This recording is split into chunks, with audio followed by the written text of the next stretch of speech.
se ponen a pensar un segundo, implica no solamente pensar qué fue lo que se hizo mal, sino pensar fundamentalmente cuáles son las transformaciones que tenemos que dar para poder construir de manera permanente una organización de la economía y de la sociedad que garantice mayores niveles de igualdad y de justicia.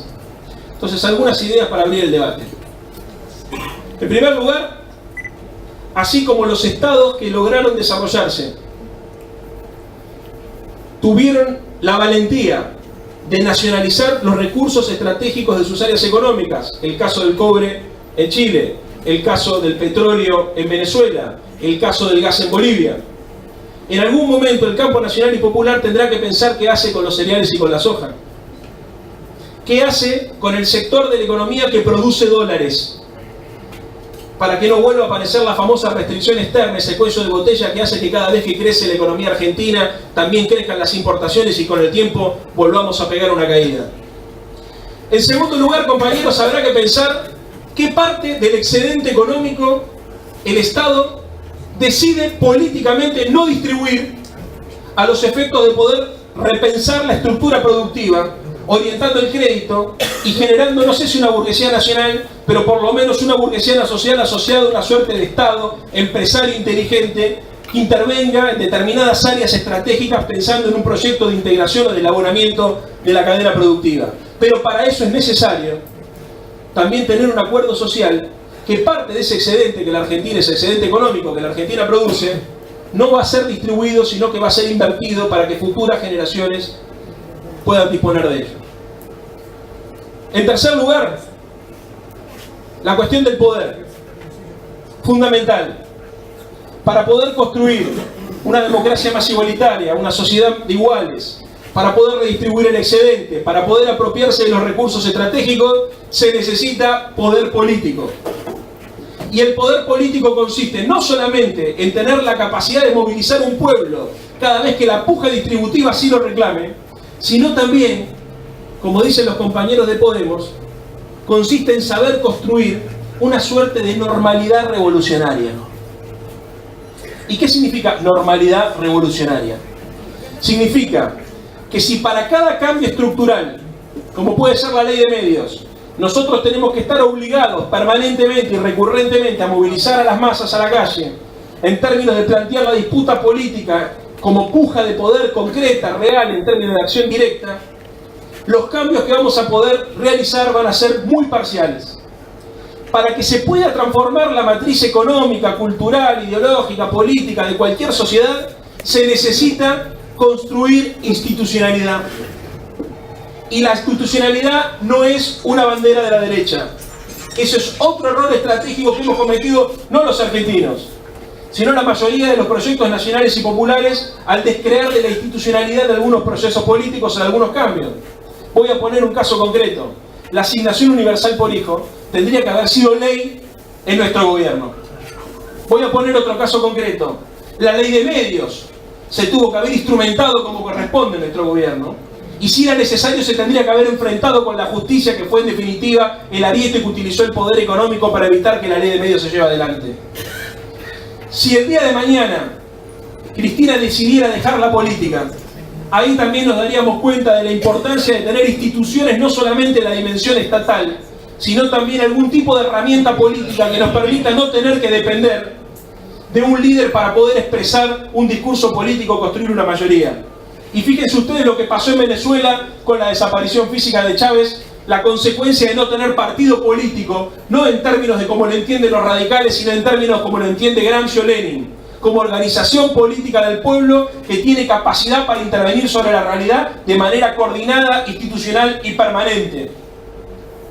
La institucionalidad no puede ser una bandera de la derecha, tiene que necesariamente también ser una bandera nuestra. En cuarto lugar, necesitamos discutir el concepto de la democracia. ¿Qué significa la democracia? ¿Y qué significa la democracia en la Argentina? Para la derecha es un método para elegir gobernantes. Tienen una concepción minimalista y procedimental de la democracia, con una suerte de creencia delegativa. Yo voto a los que saben o a los que tienen el conocimiento para que me resuelvan los problemas. Eso es parte del consenso, del contraconsenso que se construyó en estos años. Ahora, nuestra concepción de la democracia es radicalmente opuesta, porque nosotros partimos de la premisa de una democracia participativa. Por eso se respaldó como se respaldó en la calle la discusión sobre la ley de medios, por ejemplo. Y se le dio el lugar que se le dio a la gente para poder opinar en los distintos foros. Pero también es cierto que la concepción que nosotros tenemos de la democracia participativa es una concepción muy extrema. Que para ser parte de ella tenés que ser un militante político 24/24 y todoterreno. Y yo y muchos de ustedes seguramente somos eso. Pero es un error de concepción del poder suponer que toda la sociedad o que todo un sector de la sociedad mayoritario va a tener una conducta militante el resto de su vida. Hay que tener capacidad y creatividad para poder construir instancias de institucionalidad, de participación institucional, sin que la gente tenga que ser un soldado de Cristina, un soldado de Néstor Kirchner, un soldado de cualquier dirigente político. ¿Hace falta militantes políticos? Por supuesto que hace falta. Hay que construir aparato y poder popular, hay que hacerlo. Nosotros somos parte de eso. Ahora, ¿puede ser la única instancia de participación ciudadana? No. No puede ser. Y la primera que lo identifica es Cristina. Fíjense ustedes, todo lo que yo estoy comentando esta noche acá es más o menos lo mismo que lo que dijo ella el 13 de abril en las escalinatas de Comodoro Pi. Lo primero que nos dijo es, compañeros, a desenojarse. Enojado no vamos a ningún lado. Lo segundo que nos dijo, no podemos permitir que la derecha nos robe la bandera de la libertad. Cristina lo hace en una operación discursiva muy inteligente, porque dice, no hay libertad si no hay igualdad. Lo que nosotros buscamos es la equitativa distribución de la libertad, o sea, que todos seamos igualmente libres, pero libres de verdad, libres con poder, no formalmente libres. Ahora, la libertad históricamente también fue una bandera de la derecha. Y ahí creo que la inteligencia del planteo es, así como ellos fueron inteligentes y nos arrebataron a nosotros la bandera de la igualdad, o pretendieron hacerlo, aunque sea de manera formal. No estoy diciendo, espero que se entienda, no estoy diciendo que este gobierno tenga cosas positivas. Lo que estoy diciendo es que tuvo una mirada inteligente de la lectura histórica contemporánea. Nosotros deberíamos hacer lo mismo en una lectura inteligente y desafiarlos a ellos y salir a buscar también ese electorado que, sin ser de derecha, termina siendo parte del 51% que lo pone a Macri. Después Cristina nos plantea Frente Ciudadano. Y muchos se preguntaron, bueno, ¿qué es el Frente Ciudadano? ¿Qué es el Frente para la Victoria con otro nombre? No. En primer lugar, es el reconocimiento de un sujeto político nuevo, los empoderados, que son los cientos de miles de compatriotas que se expresaron en todas las plazas desde el 10 de diciembre del año pasado hasta hace muy poco. Cientos de miles de compañeros en todo el país, que no son ni radicales ni peronistas, que sienten que Cristina los representó y que están ahí rompiendo las pelotas. Seguramente muchos de ustedes, que militan en las redes sociales, que se hacen cargo del proyecto, que sin ser parte de ninguna orgánica se sienten comprometidos.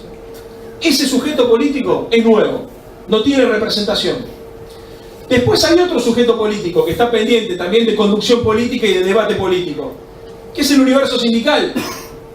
Si nosotros no logramos recuperar la relación con los gremios, olvídense de poder transformar la Argentina en la dirección que queremos ir. Hay un tercer elemento, que somos los resabios de los partidos tradicionales, los resabios del radicalismo y los resabios del peronismo con dignidad, que no acepta ir a sentarse a la mesa de negociación de Macri para garantizarle la mayoría en el Parlamento.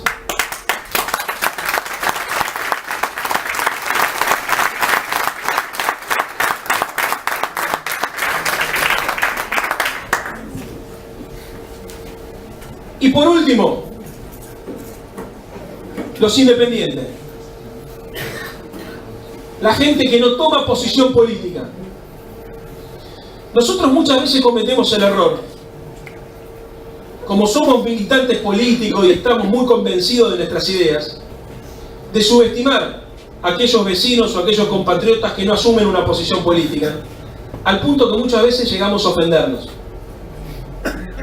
Solemos repetir nosotros, una cosa es ayudar a pensar a la gente y otra cosa es pensar por la gente. Una cosa es decirle a la gente lo que nosotros pensamos en el intento de contribuir en ese proceso de reflexión política, y otra cosa es no parar hasta no aceptar o no lograr que las personas nos acepten que fue una antipatria, que fue un pelotudo porque se dejó operar por Mañeto. ¿Sí? Está tránsito afuera queriendo hacer multa a todos los autos que están mal estacionados. Lo que le voy a pedir es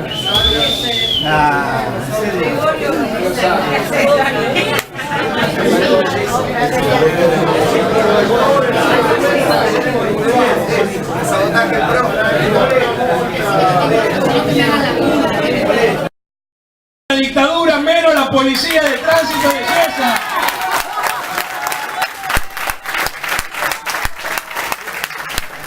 Que lo sepa la derecha. Si algo que este espacio político no tiene miedo, acá no se rinde nadie, compañero.